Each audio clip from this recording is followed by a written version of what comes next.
সমাজসেবায় শিশুদের প্রেরণা জাগানো কিছু উদ্যোগ। আজকের শিশু আগামীর ভবিষ্যৎ। তাই শৈশব থেকে শিশুকে আদর্শ মানুষ হিসেবে গড়ে তোলা আবশ্যক। ইসলামের একটি প্রধান শিক্ষা হল অসহায় মানুষের পাশে দাঁড়ানো এবং তাদের সাহায্য করা।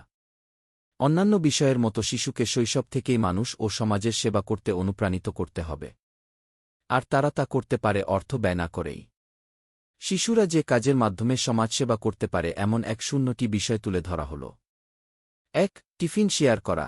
শিশুরা বন্ধুদের সঙ্গে টিফিন শেয়ার করলে তার ভেতর অতিথি সেবার গুণ তৈরি হবে, বিশেষ করে দরিদ্র সহপাঠী যারা বিদ্যালয়ে টিফিন নিয়ে আসতে পারে না, তাদের সঙ্গে শিশুরা টিফিনের খাবার শেয়ার করতে পারে।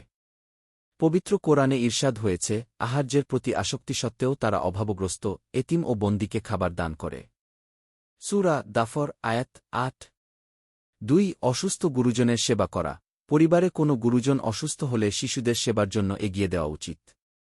এতে তাদের ভেতর রোগী ও দুস্থ মানুষের সেবা করার মানসিকতা তৈরি হবে, তাদের ভেতর বৃদ্ধি পাবে মমত্ব ও সহানুভূতি।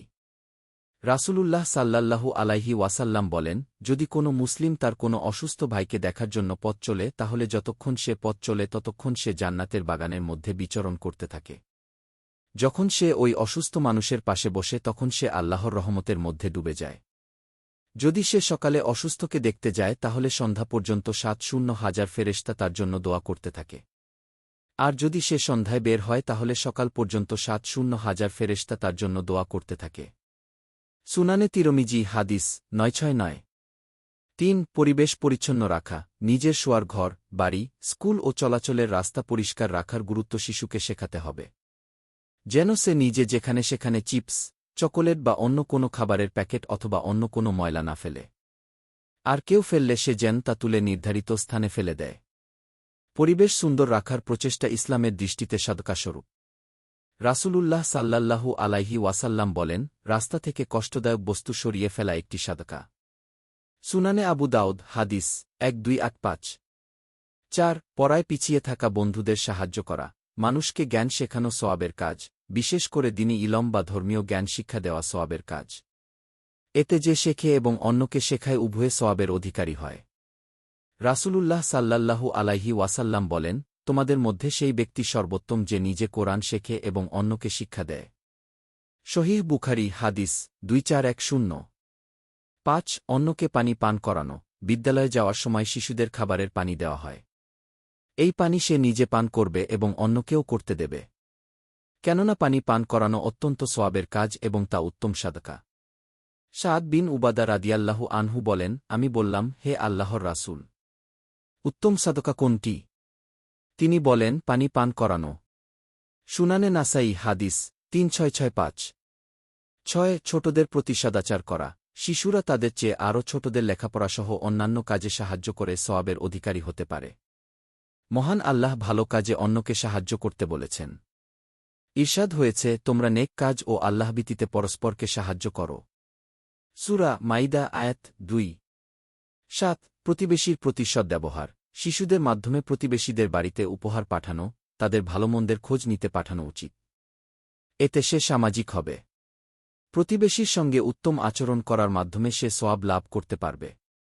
রাসূলুল্লাহ সাল্লাল্লাহু আলাইহি ওয়াসাল্লাম বলেছেন, সেই ব্যক্তি মুমিন নয় যে পেট পুরে খায় অথচ তার পাশের প্রতিবেশী না খেয়ে থাকে। আদাবুল মুফরাদ হাদিস ১১২। ৮. উপকারীর জন্য দোয়া করা।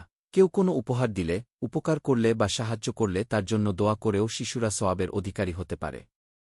রাসূলুল্লাহ সাল্লাল্লাহু আলাইহি ওয়াসাল্লাম বলেন, যে তোমাদের জন্য কোনো ভালো কাজ করে তাকে প্রতিদান দাও।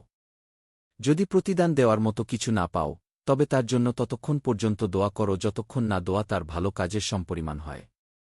সুনানে আবি দাউদ হাদিস ১৬৭২। উপকারীর জন্য দোয়া করার সহজ পদ্ধতি হল, জাযাকুমুল্লাহু খায়ের, আল্লাহ তোমাকে উত্তম প্রতিদান দিন বলা। ৯. প্রাণী ও গাছের প্রতি দয়া করা। গৃহপালিত প্রাণী ও বৃক্ষতরুলতার প্রতি দয়া করেও শিশুরা সাদকার সওয়াব অর্জন করতে পারে। কেননা হাদিসে প্রাণীর প্রতি সদয় আচরণ করতে বলা হয়েছে।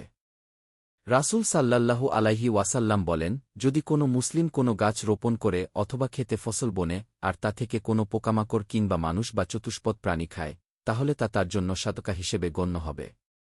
সহিহ বুখারী হাদিস ২৩২০। ১০. হাসিমুখে কথা বলা।